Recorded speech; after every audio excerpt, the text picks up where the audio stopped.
Well, welcome everybody to Solar Noon Tuesday. I'm Jay Warmke with solarpvtraining.com. And for those of you who are new to this format, what we do here is we've got a number of people joining us online from around the country and actually around the world. And we're going to hopefully have some interaction going on there as we proceed. And then we'll go through the weekly news, what's happening in the world of solar for the week. We'll highlight whatever webinars are coming up. And then today we're going to look at the upcoming new solar training program that we've got online. A little bit self-serving there, but I wanted to highlight that. And then we're offering it for free to the folks who have joined us here online to do some beta testing. So we'll walk through that. So let's go ahead and jump into the news. This is the news for the week of beginning December 1st, 2025, just as a date stamp on this. And let's see, the Interstate Renewable Energy Council, or IREC, has released their 15th annual National Solar Jobs Census, reporting that the U.S. Industry employed over 280,000 people in 2024. So 2024 is the most recent numbers we have, which is basically unchanged from 2023. Now, although the 2024 data, doesn't capture the major impacts from federal policy changes on energy that have been enacted by the Trump administration, such as the cancellation of key tax credits as part of the repeal of the Inflation Reduction Act, they do establish a baseline so that we can measure whatever the effects of these policies are going to have on the solar industry over the next year or two. California remained the top state for solar jobs, despite losing roughly 1,000 jobs after state policy changes. That was the implementation of their net metering 3.0 policy. Now, it did affect really dramatically their residential market. Florida, Texas, New York, and Massachusetts followed as the next largest employers. For the fourth consecutive year, Nevada ranked first in solar jobs per capita, and states with notable increases in solar jobs in 2024 included Ohio with a 5% increase, Georgia 4.5%, Utah 3.5%, and Texas with 3% increase in solar workers. Research firm Bloomberg NEF raised its forecast for the U.S. power demand from data centers, reaching 106 gigawatts by 2035. And now, this is according to their latest report. This is a 36% upward revision from their April projections, and it illustrates just how quickly the data center industry demand, the electrical demand from that, is expanding. By 2035, U.S. data center demand is projected now to more than triple, going from about 35 gigawatts in 2024 to, as I mentioned, 106 gigawatts by 2035. Now, this should, if it follows, increase their total share of how much electricity data centers consume from about 3.5% of all of the electricity that's currently used on the grid to about 12%. And as we've mentioned before in these programs, that's going to have a significant impact on electric availability, given some of the restrictive policies from the Trump administration on the expansion of renewable energy on the grid. Won't go into that very deeply here. The U.S. Department of Energy, speaking of which, has released a new organizational chart that has removed any groups focused on energy efficiency, renewable energy, or reduction of carbon emissions. The new organizational chart was posted on their website. It shows that the Office of Energy Efficiency and Renewable Energy, the Office of Clean Energy Demonstrations, the Office of Fossil Fuel Energy and Carbon Management, and the Grid Deployment Office are no longer listed as part of the Department of Energy. The Office of Clean Energy was established to help take emerging clean energy technologies from research and development and try and get them into commercial applications. It was originally established with a portfolio or funding of about $25 billion through the bipartisan infrastructure law as well as the Inflation Reduction Act. Now, under the Trump administration, the DOE has announced widespread cancellations of funding for renewable energy initiatives, including cutting about $3 billion in funding back in May and another $7 billion in October. First Solar's opened a new manufacturing facility in Iberia Parish, Louisiana. The new $1.1 billion plant spans about 2.4 million square feet, which is about 11 times the size of the New Orleans Superdome. Don't know why we would compare that, but it's fun. All right, the facility is expected to employ about 800 people by the end of the year. Once fully ramped up, the plant is expected to add about 3.5 gigawatts of nameplate capacity annually to First Energy's portfolio, making their total footprint about 14 gigawatts as of 2026. Now, in 2027, they've also announced that they're going to be opening up another facility in South Carolina, and that's expected to be fully operational, which will take their portfolio up to about 17.7 gigawatts in total. First Solar currently produces about 1/3 of all of the solar panels that are manufactured in America.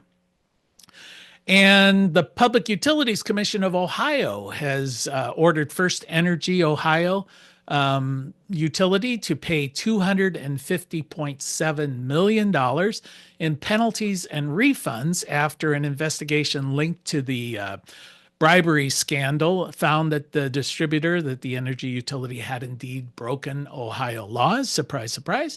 The Ohio-based First Energy previously admitted paying $60 million in bribes to state officials to pursue legislation on nuclear subsidies and other policies that would benefit the utility. The penalty includes nearly $187 million to be returned to customers in the form of a refund and an additional $70 million in civil fines. Now, in case you're thinking this maybe demonstrates crime doesn't pay, think again, because under House Bill 6, First Energy collected $460 million from customers through these surcharges that they got passed on their monthly bills. So challengers like the Ohio Consumers Council argued that the company should have to pay back all of that money plus interest, but the Public Utilities Commission determined that maybe they should only pay back about half of it. So that's pretty much where we ended up. And I guess as an aside, the chairman of the Public Utilities Commission was a consultant to First Energy, which I'm sure had no impact on this decision whatsoever. And that's the news from the solar industry for this week. Anybody have any comments on the news or anything else they would like to add before we jump into the webinars? And I'll remind you, if you do pop in, if you could just turn on your camera, that would be helpful as well. Give you just a second. Nope. Everybody's snowbound here today. Okay, so all right, let's go ahead and get into the announcements and the events. There's one about increasing the capacity on the grid. This one's put out by Utility Dive, and this is, in fact, today, December 2nd at 2 p.m., so you can jump on that if you're interested. And I'll just mention again, when we do these announcements about the webinars, I don't really provide the links. You guys can Google those and find them yourself. And I'm always giving the time in Eastern because that's where I live. So that's how I live. And you guys can translate it. Okay, and so December 8th, there's a solar chat at 12:30 p.m. Offered by Solar United Neighbors. This is just a nice little venue where people can talk to each other about solar if they would like, sort of like this. December 11th, a webinar about cost controls. That's going to be at 2 p.m. And let me increase the size there. All right. And then December 16th, cable management. This is going to be at 1 p.m., offered through Solar Builder. And then there's the January 19th through the 22nd is the Clean Fuels Conference in Orlando, Florida. And then our online certification programs are available, plus our face-to-face programs. And we'll be talking about that in a little bit more depth here. So that is not a whole lot of webinars here in the month of December. I guess everybody figures you're on vacation or whatever. So anybody want before I jump into the thing about the online program, does anybody have any comments or anything that they want to bring up for the good of the cause? Part of the whole purpose of this is for us just to talk solar. So I'll give you So, guys. Jay, I've Yeah. got a webinar announcement that might be interesting to people. ACES is having a webinar next week, next Tuesday at noon Mountain Standard Time, so 2 o'clock your time, on the new education division, technical division of ACES. This is kind of our coming out party to talk to people about plans we have for uh, getting a lot more educational materials out there and collaborating with uh, uh, educational entities, K-12, colleges, um, technical schools, etc. So check that out. If they go to the aces.org, they'll be able to register for the webinar again, Tuesday, October 10th, Tuesday, December 10th at noon Pacific Mountain Standard Time. Mountain time. Okay, great. Any previews about anything or on that? Do you have any pre-announcement announcements that you want to share with us? Other than the event, I know that this is a new I group. don't have they if you go to aces.org website, it's on the page there. So Mhm. And I'd encourage anybody who is on the call and anybody who's looking at this video, go ahead and join ASUS, get in there and support. It is sort of the national group for those of us who are sort of geeking out every day on solar, and that's something good to support there. Okay, anybody else have anything else they want to add to the mix here? This is Tim Benedict in Northern Illinois.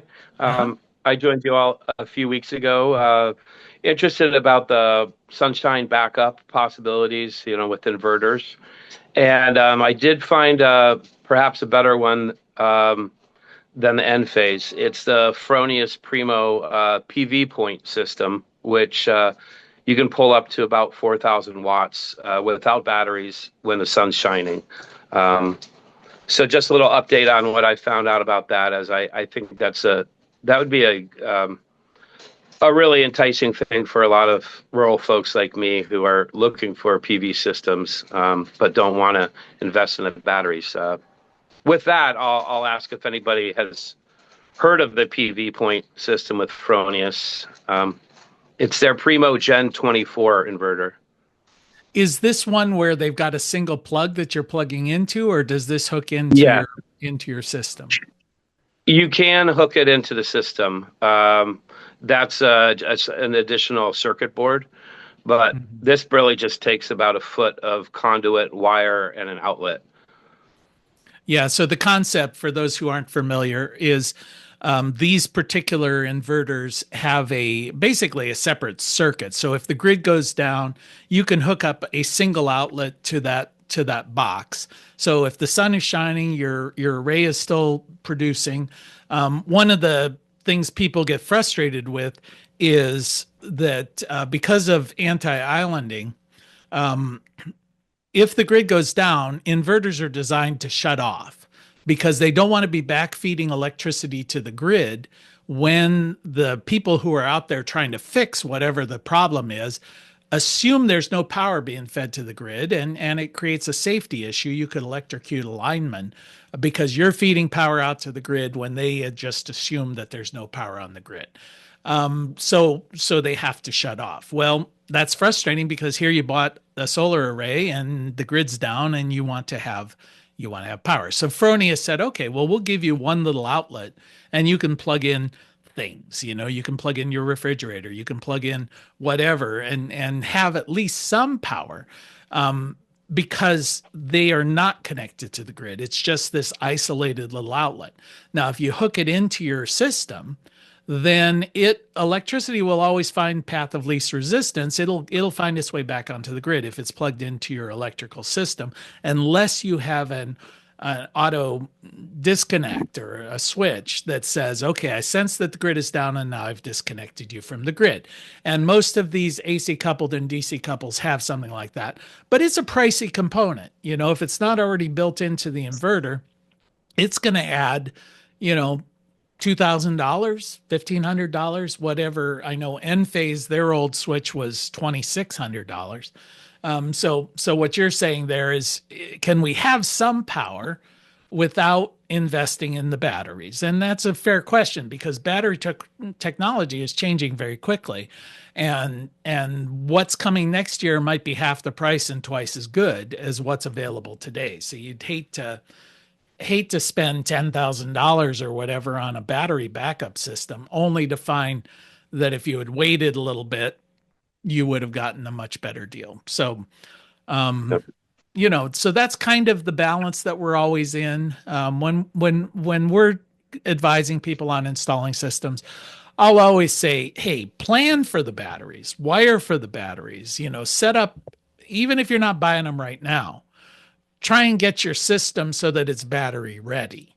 And then when you do go ahead and pull the plug and decide you're going to go out there and buy a battery, well, you're set. You don't have to do a lot of rewiring. But that can be dangerous too. You know, it always reminds me when we built an Earthship, which is a passive home made out of tires, cans, and bottles. We won't get into all of that. But when we were designing this thing, I was involved in telecommunications, and I thought, you know what? I'm going to go with the state of the art technology. We're going to put in fiber to every room. We've got a patch panel. We've got Cat 6. We've got coax. We've got all of these jacks that are in every single room, all coordinated. We built the whole thing. Never used any of it because everything was wireless. You know, it's like by the time we finally got to where we were doing stuff, we didn't need any of that wire. So I spent a lot of money getting this thing technology ready, and then the technology leapfrogged over me. So that's the danger that you have with you know, trying to anticipate even as something as simple as being battery ready, because we don't quite know how these things are going to integrate into your system, and it might be very vendor specific. Or you might start seeing you're going to have an electric vehicle and it's going to bi-directionally charge, you know, so that becomes your battery. So what wiring did you need for that? So Just to add to that, Jay, the Primo Gen 24 is with the PV points about the same price as their standard inverter, very reasonably priced. If you wanted to hook up batteries, it's you just call up to do a software upgrade, and it's a little under $1,000. There's no new hardware, but they do it that way. So if you want it, it's a user fee. You're paying for their R&D into it, but it's actually already possible. But the PV point comes with the regular Primo Gen 24 at the price. But unless somebody else has any feedback on that, I think that's what us country folk are going to try out here. Me and a few neighbors. yeah, Hey, Tim, can I ask you? I've looked at that Fronius system recently and was very impressed with the components that the company promotes to be easily and quickly replaceable in the event of a failure, where you're not subject to an entire device being replaced, but there are 3 or 4 key components within that can be shipped quickly. At least that's what they say. And when you're pulling components in and out, that makes a lot more sense than pulling the whole thing off the wall. Did you find that to be true? Yeah, that's what I've seen as well, which is really enticing. Yeah, a few $100 for your average part. You know. Yeah. Well, and there's good warranty on that device as well. Yeah. Well, I think I'll go ahead with this in early spring, and we'll let you all know how it works for me. okay. Good luck. Yeah. Yeah, I Thanks. did install one of those Froniuses with the plug at one point. It's very easy to install that extra plug, quite simple. The downside, of course, with any string inverter system is there is a single point of failure. So that's one of the trade-offs between that and microinverters, where if a microinverter fails, you're only losing one panel, but with a string inverter, you're going to lose your entire array until you get that problem solved. So, but you're going to pay for that. The microinverters are going to be more pricey for sure. So you pay one way or Well, I the other. guess if I could ask one other question, the installer that I'm working with, he actually wants to put the inverter outside by the panels, but I'm kind of requesting that it's down in the basement next to the main panel, with the PV point there, and then you can bring the power in DC more efficiently to charge batteries if you were to add to that. Um, is it Does that make sense that I would want it inside by the panel? It makes sense You to know, me. It's probably going to be more expensive, of course, with the wiring and all of that. I know a lot of times people put them outside. They are designed to be outside. They're NEMA 3R rated or whatever. But to me, security wise, I feel like anybody with a screwdriver can walk off with a $2,000 piece of equipment. So that's an right. issue. And also if you have to work on it on a day like today, I'd rather be in the basement with a cup of coffee looking at it than outside under a solar array, with the wind howling and the snow pelting you. So, yeah, I mean, pay for a little bit more wire, a little bit of underground trenching or whatever, and get it in there. That's where I'd put it, just because it makes more sense. Now, batteries might be a different issue because there's now issues around batteries and where they need to be located and some of the fireproofing issues. But Well, plan for that. the other side is that with one outlet on the inverter, you wouldn't have to run an extension cord into the house. That's true. Yeah, Right. if your inverter is out there, depending on how far it is from the house, then you might get some and whatever load you put on it. If you're running 100 feet of extension cord, and you try and plug in your refrigerator, you might have to get a pretty robust cord. Otherwise, you're gonna Yeah. start to heat up that electric cord. And Pete, we've been ignoring you for a minute. You've had your hand up. Hey, Tim, I guess your panels are on a ground mount, or do you have a plan for module level rapid shutdown if they're on a roof or would go on someone else's roof? They are on a ground mount with full exposure. That's why I'm going for the string inverter. So yeah, and then I'll have a disconnect, of course. Okay, Yeah. sounds good. Yeah. So Thank you. just for those who aren't familiar, rapid shutdown is basically if the panel is mounted on a roof, then it's required that when you disconnect it, when you turn it off, it has to shut down at the panel, which basically means you need to have an electronic device attached to the panel itself, because the string inverter is where the shutdown will take place without a rapid shutdown device, a module level power electronic. So if it's in your basement, and the panels are up on your roof, you've got live wires going from the roof to the basement. So that's why you've got to have an electronic device on the panel itself. But if it's a ground mounted system, if the firemen show up and there's a problem, they'll just look at it and go, yeah, it's going to burn, isn't it? They're not going to risk themselves. But if it's in a building, they're going to try and save, the structure and all of that. So they don't want to put themselves at danger.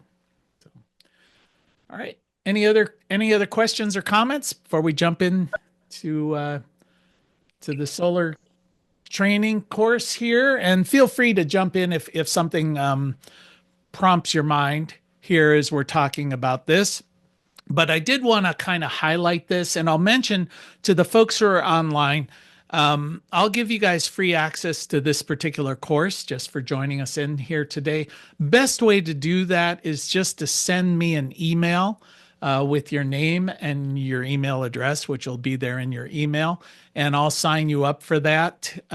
This is normally $199 is what we charge for these online courses, but I'll give it to you guys for free. And you're kind of in a beta test mode here because we're finishing it up. I'm hoping everything will be completed within the week, but we wanted, and I kind of pushed it forward a little bit just so I could talk about it at this session. So if you get in there and you're finding a couple of things aren't quite right, that'd be helpful. Tell me, I probably already know, but if not, we'll just make sure that everything's working properly. So, and also to remind everybody that these sessions do count for half an hour of continuing educational credit for ETA, the Electronic Technicians Association, for their certification in photovoltaics. So if you're certified, and you can go to our website and print out a little certificate for that. So what's the point of this updating of the course? And just to give you guys a little bit of history about what we try and do. Solar PV training, we write textbooks for the solar industry. Our main ones, this is the introductory textbook, Understanding Photovoltaics. That's the 9th edition.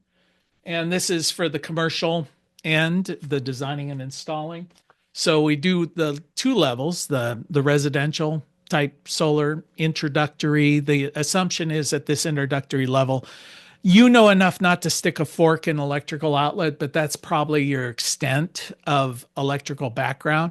And now you're kind of interested in getting involved in the solar industry, which is a great industry to be in for sure. And the industry is highly in demand. We're seeing a surge at the moment trying to get everybody up and running before the end of the year at the residential level. But there are opportunities at the commercial level. The incentives will still be around for 2 to 4 years, depending on how they're structured. And really, if you can fog a mirror when it's held up to your lips, you can get a job. Certainly if you're certified for sure. Now the question is, will you have that job 2 weeks later? That's kind of the main thing. Are you going to perform? Are you going to show up? Are you going to work, on the job? Because they need bodies, but they don't need bodies that are not producing. So that's kind of what we tell the students when they're doing this. There's opportunities and the wages that we see here in Ohio, and I know it varies from state to state, but the starting wages in the PV industry are typically somewhere between $25 an hour and $42 an hour.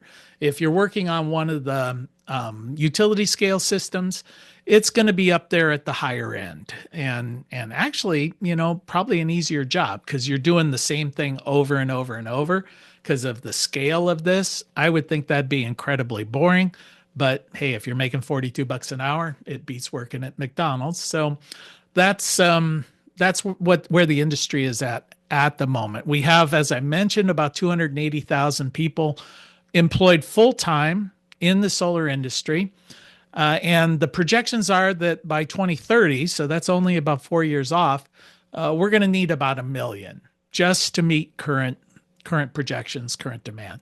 So the workforce is expanding, certainly going to be around for a while.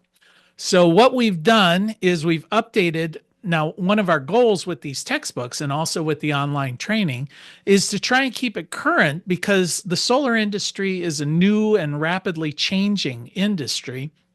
So after 2 or 3 years, these things get a little bit long in the tooth. The technology changes, the standards change, the codes change, the rules. We were just talking about rapid shutdown. Well, in 2014, rapid shutdown was a new concept. So if you're using a textbook that's 10 years old, they may not even mention rapid shutdown, microinverters, power optimizers, these AC coupled systems, DC coupled systems. All of these are emerging. And so our goal is to try and update all of our textbooks every 3 years and keep it current with the latest codes. That seems to be a good cycle. It's hard to do it quicker than that. So we try and just follow 1 year after the codes come out in that cycle. Now, also there are 2 major certification programs here in the United States and North America. We'll include Canada just for the good folks up there. I always like that joke about what's the difference between Canada, the United States, and Mexico. And it's like the United States has good neighbors. That's the joke. So, all right. So anyway, so we have these two major certification programs, Electronics Technicians Association and NABCEP. Our courses and our texts and our curriculum are accredited with both of those, so they will get you towards either of those certifications. We also have updated this to conform with the 2023 National Electrical Code. There weren't as many changes as we often see as pertain to solar in this latest edition, as compared with the 2020, the 2017, the 2014. There were some pretty dramatic changes in those. 2023, a little bit of a moderate year, but there were still changes. So we've tried to update that. And so what does the new course contain? So I'm going to assume you have been through the old course, but I'll mention what the new one is. Well, there are basically 15 chapters now within the textbook and within the course. So our online course is designed to track right along with the updated textbook. And if you're teaching in a community college or a technical school, or we had mentioned there with the education division at ACES, a lot of these schools are getting into the solar training to try and deal with that workforce development issue. So we provide this online. It works quite well in a school situation because you may be a new instructor who's not as fully versed within solar as you might want to be. So you can sort of rely on this as a crutch. Of course, when COVID happened, this was quite helpful, where you could instantaneously switch to remote learning and follow along with that. Or if a student is sick, they can do the lesson at home. The instructor can use this in the classroom if they want. So it just gives us lots of flexibility. 71 different major topic areas. You'll see some of those here in a bit. A lot of quizzes, and these quizzes at the end of each chapter, but also we've integrated it in with some programs like Quizlet, where the student can use these free programs to review, to prepare for the certification. A lot of integrated lab exercises in the online program. Now, when we do the certification training, when we do it personally, we also then have hands-on sessions. So it's a hybrid version where you're doing the lecture portion remotely and then come in to physically work with the equipment. And that is required as part of the ETA certification. Integrated videos and animation that are built into this thing. Another nice thing in this newer version is it does have optional captions for all of the various lessons. So if hard of hearing or having trouble or you wanting to do it silently without the audio playing there, that's helpful. These things also have integrated transcripts. So if you want to pull out the transcript of the lesson, you can do that. And I'm exploring, it looks like we'll be able to do language translations pretty seamlessly in this new system. So hopefully we'll be coming out with some multiple language versions of the online program. And we've also integrated an AI agent within this. And I don't know how helpful that's going to be. I'm hoping that it's helpful to people. But basically, as you've got the lesson up, there's a box there where you can simply type in any question you have about this particular lesson or anything in solar, and it will respond directly to you because we've educated it with the contents of the textbook and things like that. So it just helps you with getting a bit more background information. I'm hoping we can get that into an audio version of it. But at the moment, that seems to be a limitation. So we'll keep exploring that. It's now a typing thing that you've got to deal with it. I just would prefer to be able to talk with it.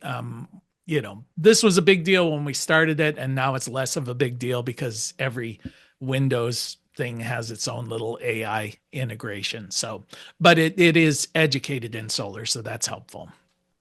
And so what's new in this? Well, it is upgraded to the NEC. We have done a lot of expansion on international codes and standards references within this. It is integrated with new technologies, emerging technologies and practices.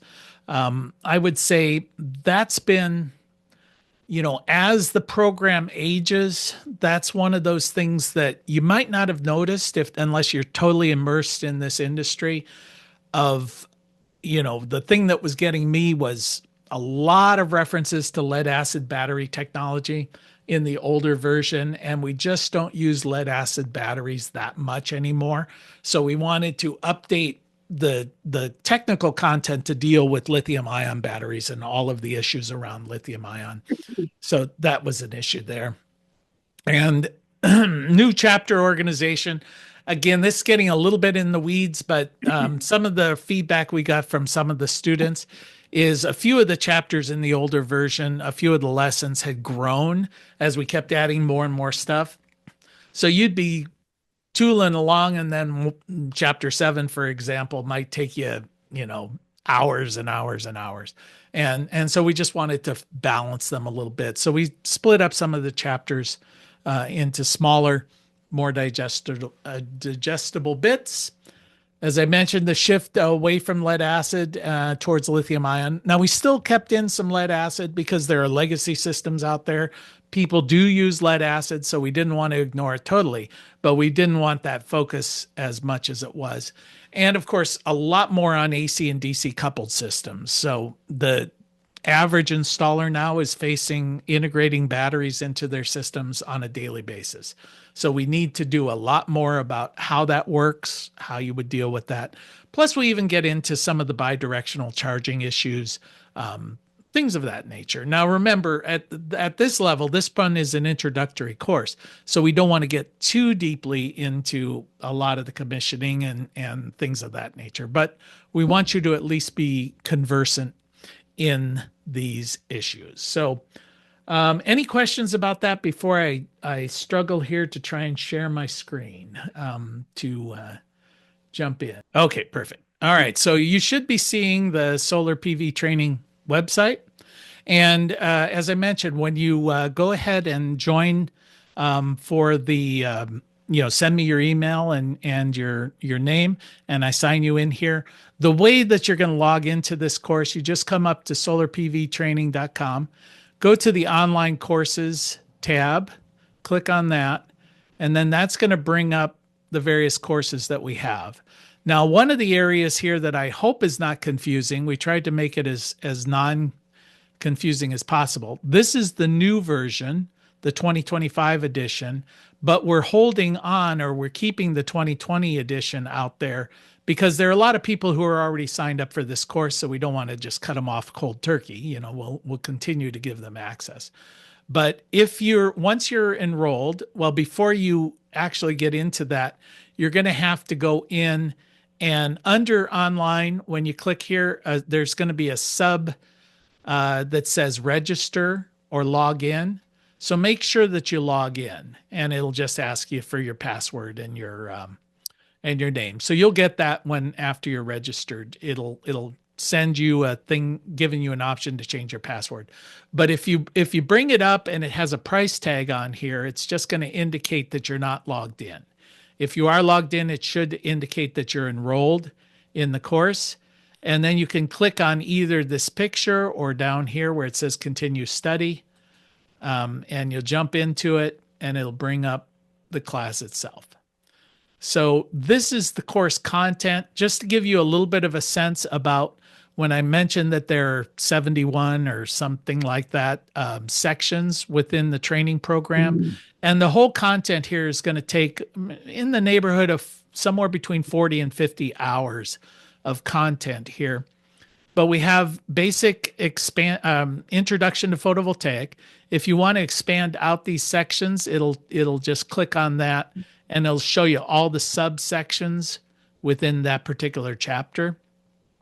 So growth of the industries. So this is all orientation, background information. Then we jump into solar cells and modules. So we talk a bit about the solar cells here. So if I wanted to, I don't know, I'll just pick one here at random and we'll take a look at it. Now, once you've clicked on that, it will bring up this screen. And each screen here, there's background materials that you can look at. And then there's also the video itself. Now here, what you'll do is just play this video, click there, and you'll hear my voice again. All right, in this chapter, we're going to talk about solar cells, solar modules, how they work, how they're rated, factors that affect their behavior. So let's just jump right in. Let's have a discussion here about solar cells and modules. And the first thing you need to know is what is exactly the difference between a solar cell, a solar module, a solar panel, a solar. Okay, so I'll just point out here, you can pause it, obviously. I would assume you guys are familiar with working with these are now video based. One of the nice things that brings up is you can then click here and it will give you closed captions. So if you've got hard of hearing themselves, the solar, if you want to look at the transcript unit, it's comprised of multiple. So you can look at the transcript here, copy it if you want to. Or if you prefer to look at this in full screen, you can just simply enlarge that. And so if you're working with this from the phone, that'll probably be very helpful. So you're not looking at some tiny little image. So this is an example there. If you want to jump, when I mentioned the labs that are integrated into here, you'll see, for instance, this particular lab is about reading module spec sheets. So we've got a module spec sheet, and then it's going to ask you some questions. So you'll refer to this, and it'll ask you, is this poly, who manufactured the module? As you answer these things, you can check it. It'll say good job or whatever, and you keep going on. I know this is polycrystalline. And then if you're teaching in this, this as part of the classroom, you'll be able to get a sense of, you can monitor these things in the background here. This one is asking you to fill in. I don't know if it's 60 cells. I'm going to assume it is. Check it and so on. So we'll get to the end. I'll answer one that's wrong just for the fun of it. And then it will tell you, nope, you got it wrong. And here was the right answer. And what is the efficiency? Nobody cares. So I'll say it's 8%. And I think that's the last question in this lab. I don't want to belabor any of these things, but no, there's still more. Okay, I got that wrong if I just click through it. Boy, I had lots of questions here. And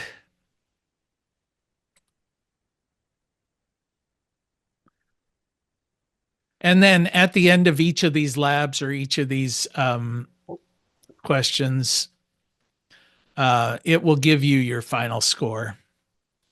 I didn't realize there were that many questions. All right. And finish the quiz. Yeah. And then it will give the results. And so it's very similar to how the end of the chapter quizzes work, where you can follow up and it says, oh, I did badly. Now with the end of the chapter quizzes, and I won't go through all of them, but there are literally hundreds and hundreds of questions that are built into this, and it will not give you credit for completing it unless you get an 80%. So, I mean, you can continue on, you can skip over if you want, but again, if you're using this in a classroom, it gives you that option of seeing how they progressed. So the student is really encouraged to take it multiple times as part of that. And let me see if I've got, each of these gives the objectives of the various chapters and that kind of thing. And when it's all done, after you've filled out every single one of these, then you're going to get a certificate of completion at the end of it. So I can just sort of highlight, we talk about in the various chapters, there's chapter on the types of systems. I'll just walk through these real quick and then open it up about grid interactive, voltage, load determinations. We do talk a bit about basic electrical concepts We don't go too deeply into that, AC and DC circuits, electrical circuits, resistance. We do voltage drop calculations, grounding and bonding.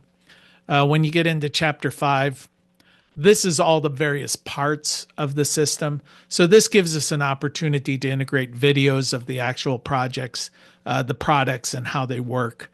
So that's something that oftentimes students are not that familiar with.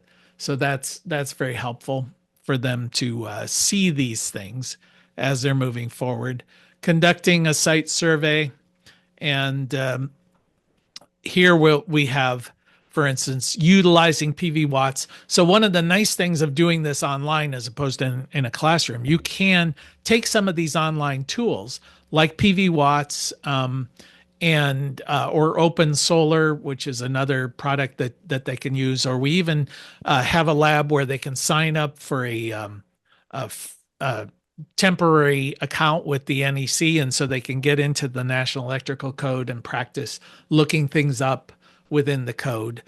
So we'll do some remote site assessments, things like that, working with doing shading analysis, voltage drop. So we get into now designing the array and the inverter, wiring the system. There's a chapter on energy storage systems, mounting systems, designing a standalone system, job safety, paperwork, commissioning, and maintenance and troubleshooting.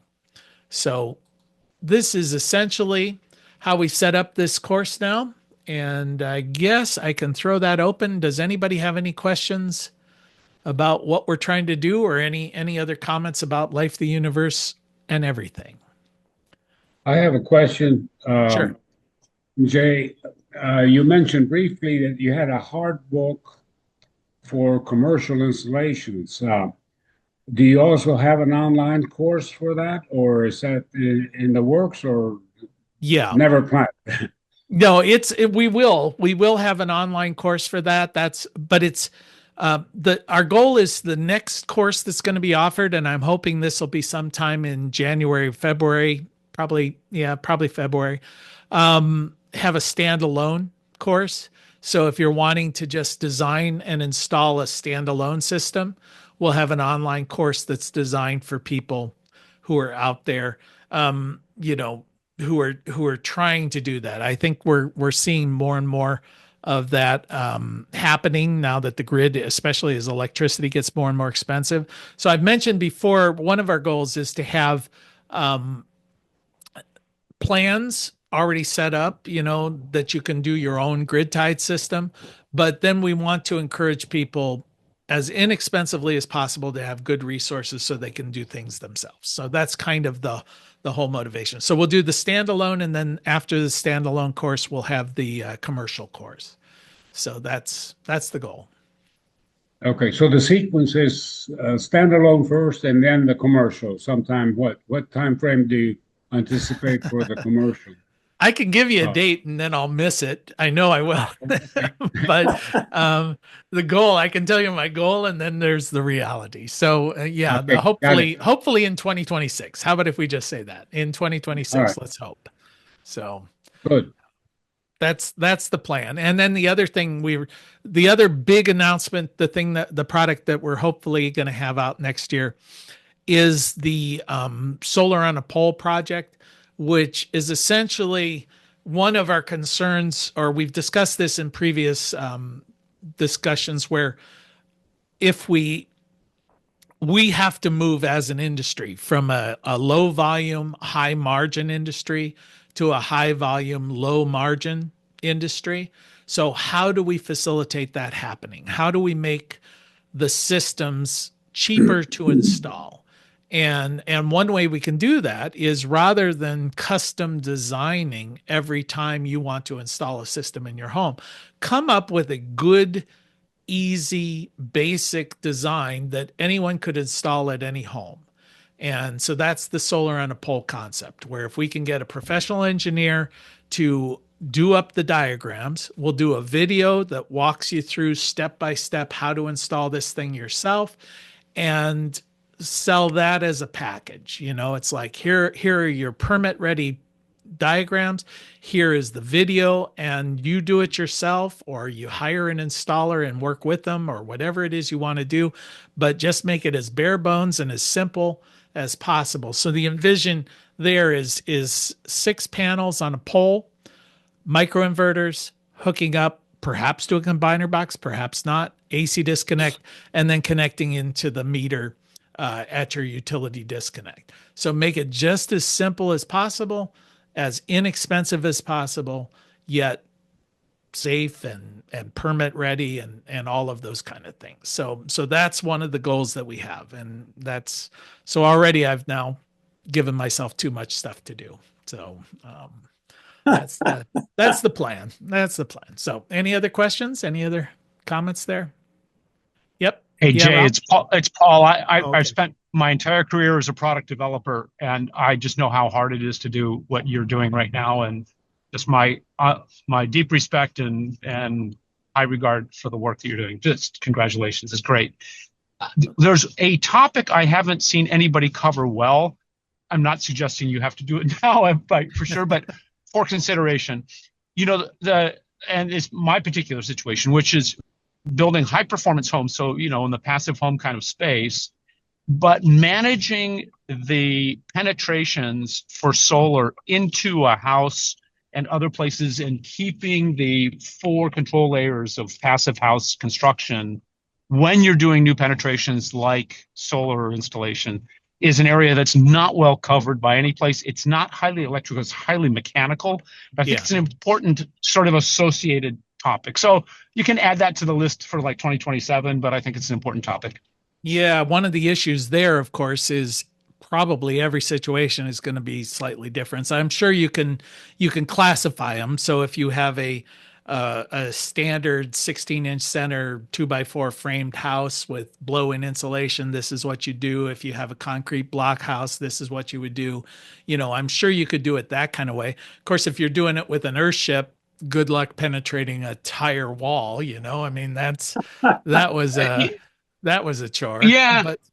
But some of it's just the basic principles of principles. You want to maintain a thermal layer without new things. You want to maintain your air barrier. You want to maintain your vapor barrier. It's sort of more of maybe a principles-based thing. I don't know. You can throw it out there. Well, and one of the things now in the 2023 code, they require now that you put a utility disconnect, at your meter. So there is essentially, you're going to have to get a new box for your meter and have the main disconnect switch out there at your electrical meter. And typically those boxes have spots for 4, 2, 4, 6, 8, whatever, double pole breaker spots. That's where we would recommend making your connection. So I think what we're going to start seeing is more and more of the product is going to stay outside.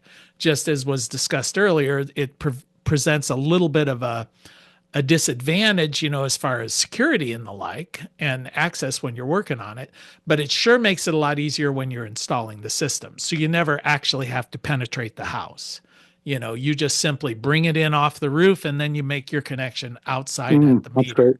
So that might solve a lot of those problems. It might. Anyway, terrific. Congratulations. I know what it's like. Been in your place, not on this topic, but just product development is much harder than anybody thinks it is. And launching it is just as complicated. You have my deep respect. Thank you. Well, thank you. And of course, then I always sort of cringe when somebody says, "Oh, you misspelled a word on one of these lessons, crappy job," you go, "Yeah, okay. All right. Yeah. Okay." You think, okay, if that's the biggest criticism you got, I'm feeling pretty good about myself. So that's, so anyway. All right. Any other comments before we call it a day here? Yeah. Ralph, you had a question there. Just a quick one. The email to get our request to you. Oh, yeah. Just send it to Jay at solarpvtraining.com. Yeah, I should have mentioned that. Yeah, Jay at solarpvtraining.com. And I think what I'll do, because these things get posted out there to YouTube, I'm going to figure that if you don't contact me by today or maybe tomorrow, you're probably watching it on YouTube and trying to slip in, So hopefully you guys will send those requests in, and we'll get you guys out there looking at it, and we'll get get a bunch of eyes looking at it, and we'll figure out what I did wrong, where I misspelled words. So, all Thank right. you. Okay. Well, thank you, everybody, and enjoy the snow, and we'll see you guys next week.